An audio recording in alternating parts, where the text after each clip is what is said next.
안녕하셨습니까? 원더풀 인생 후반전의 파파홍입니다. 암, 당뇨병, 심장병, 그리고 치매는 중년 이후 가장 두렵게 다가오는 병입니다. 다른 세 가지 질병과 다르게 특히 치매가 제일 무서운 이유는 현대의학도 치료를 위해 도울 일이 아무것도 없다는 겁니다.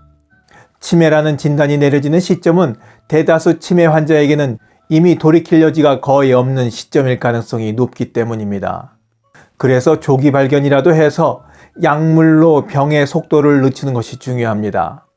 그보다 더욱더 중요한 것은 우리가 알고 있는 기존의 의학 지식과 영역을 넘어서 예방과 위험 감소라는 의학 3.0의 개념을 적극 받아들여야 하는 겁니다. 의학 3.0이 무엇인지 뒤에서 좀 더 자세하게 그리고 간명하게 말씀드리도록 하겠습니다. 오늘은 치매를 앓게 되면 옷을 입고 벗을 때 어떤 특이한 행동을 하는지 또 어떻게 치매를 예방할 수 있는지에 대해 알아보는 시간을 갖고자 합니다. 치매 두려우시죠? 그렇다면 오늘 영상 끝까지 함께 해주시기 바랍니다. 치매에 대한 지식이 부족하고 주의 깊은 관찰이 없다면 이미 치매 초기 증상을 보임에도 깜빡깜빡하는 건망증처럼 나이 들어서 생기는 자연스러운 증상으로 생각하고 때를 놓치는 경우가 왕왕 있습니다. 그래서 옷 입는 것만 봐도 알아챌 수 있는 치매 징후에 대해 말씀드릴 테니까 노부모님이나 배우자의 행동을 한번 유심히 살펴보시기 바랍니다. 옷 입을 때 보이는 치매의 징후. 첫 번째, 상황에 맞게 옷을 선택하지 못한다. 날씨에 따라 계절에 따라 또는 외출 목적에 따라 옷을 달리 입어야겠죠. 하지만 치매에 걸리면 이런 변화를 인지 못하고 옷을 입게 됩니다. 특히 더운 날씨에도 옷을 겹겹이 껴입고 있다면 더욱 치매를 의심해 봐야 합니다. 치매에 걸리면 체온 조절 기능이 떨어집니다. 그래서 날씨에 어울리지 않게 옷을 입는 경우가 많아진다고 합니다. 계절의 변화를 인지 못하는 것도 그 원인 중에 하나일 수 있습니다. 옷을 입을 때 보이는 치매의 징후. 두 번째, 잘못된 순서로 옷을 입는다. 우리가 어렸을 적부터 해왔고 너무도 일상적이어서 의식하지 못할 뿐이지 옷을 입고 벗는 데는 많은 단계의 행동이 필요합니다. 우리가 아이들 키울 때 생각해 보세요. 대개 3살 정도 됐을 때 순서대로 옷 입는 방법을 가르쳐 줍니다. 하지만 뇌에 문제가 생기면 그 단계들을 일일이 세세하게 기억하는 게 힘들어질 뿐만 아니라 순서도 뒤죽박죽 되어버리기 십상입니다.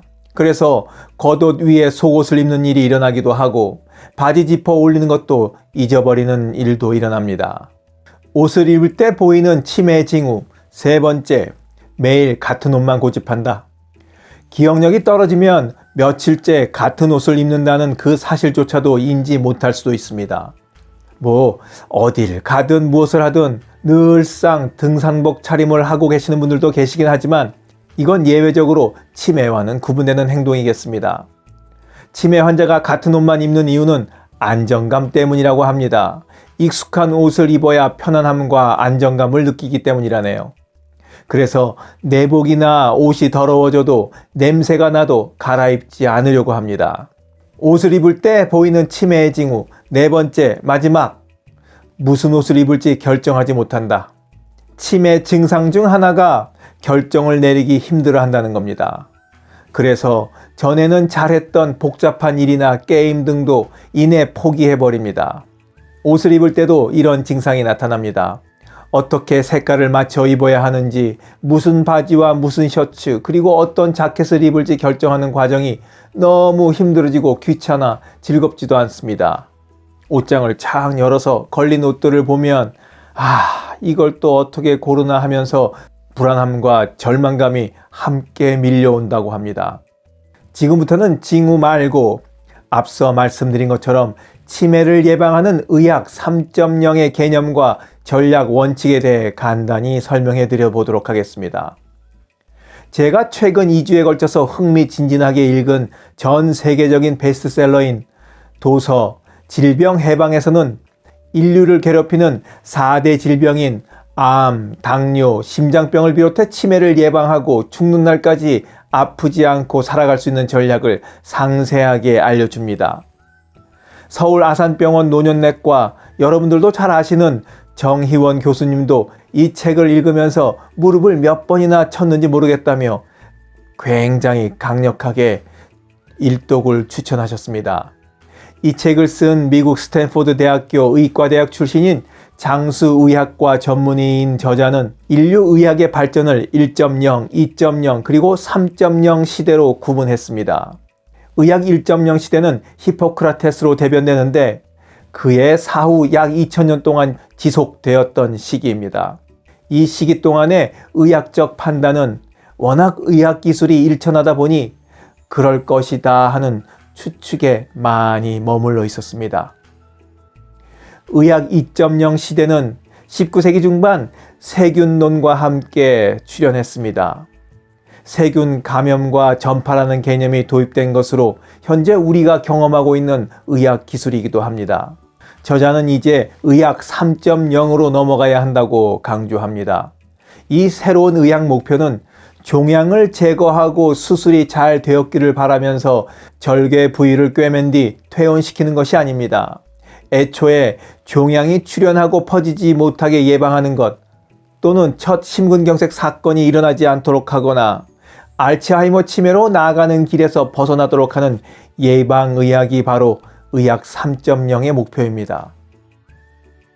장수의학과 전문의인 저자는 도서 질병 해방을 통해 우리에게 어떻게 하면 암, 당뇨, 심장병 그리고 치매에서 벗어나 건강한 노년을 보낼 수 있는지 간명하고도 선명한 전략을 책에서 전해줍니다.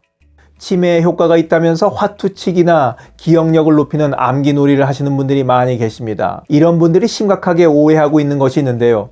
바로 우리의 뇌가 마치 다른 신체 기관과는 아무런 연관이 없는 것처럼 이해한다는 겁니다.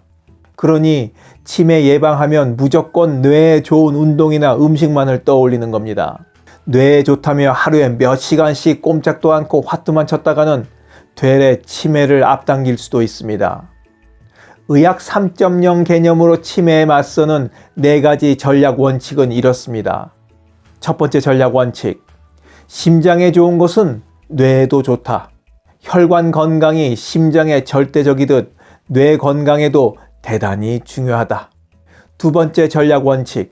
간과 췌장에 좋은 것은 뇌에도 좋다. 대사 건강은 뇌 건강에 대단히 중요하다. 세 번째 전략 원칙. 시간이 핵심이다.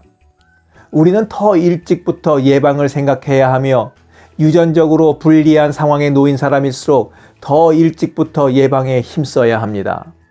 심혈관 질환은 아주 기나긴 싸움을 벌여야 하는 질병입니다.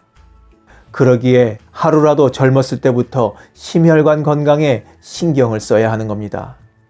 네 번째 전략 원칙. 인지력 감퇴를 예방하는 가장 강력한 도구는 운동이다. 우리는 식사요법과 대사를 많이 다루어왔지만 운동은 혈관과 대사 그리고 뇌 건강까지 다방면으로 유익합니다. 들어보시니 어떻습니까? 지금부터 치매를 예방하기 위해서는 어떻게 해야 할지 중심이 잡히셨습니까? 도서 질병 해방에서는 치매뿐만 아니라 암, 당뇨병, 심장병 예방을 위한 새로운 관점을 알려줍니다. 저는 소설책처럼 읽었습니다. 재밌게 넘어가더라고요. 저도 네이버 카페 실버들의 전성시대 회원분들에게 이 책을 선사해 드리려고 합니다.